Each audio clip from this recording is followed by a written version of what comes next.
Hi everyone, welcome to Pavani stars. Good afternoon అందరికీ.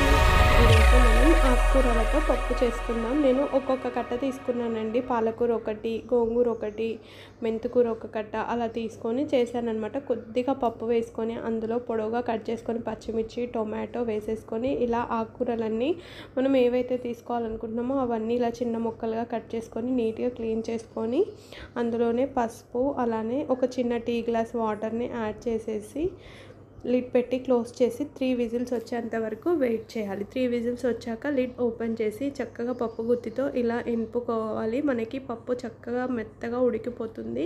ఇలా ఒకే ఆకుకూర కాకుండా 2-3 రకాలు వేసుకొని చేస్తే పప్పు చాలా టేస్టీగా ఉంటుందండి. కారం వేసుకొని మంచిగా మిక్స్ చేసేసుకొని అలానే సాల్ట్ కూడా వేసుకోవాలి. వేసేసి మిక్స్ చేసేసి ఇలా స్టవ్ ఆన్ చేసి కడాయి పెట్టుకొని అందులో మనం జీలకర్ర, కరివేపాకు, ఆనియన్స్ వేసుకొని వీటిని బాగా ఫ్రై చేసుకోవాలన్నమాట.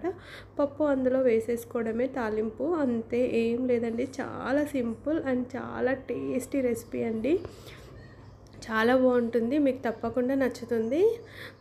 మీరు ఒకసారి ఇలా ట్రై చేసి చూడండి. మీకు ఎలా వచ్చిందో నాకు కామెంట్ చేయండి. వీడియో నచ్చితే కనుక లైక్ చేయడం మాత్రం మర్చిపోవద్దు. Thank you for watching my videos. Bye bye.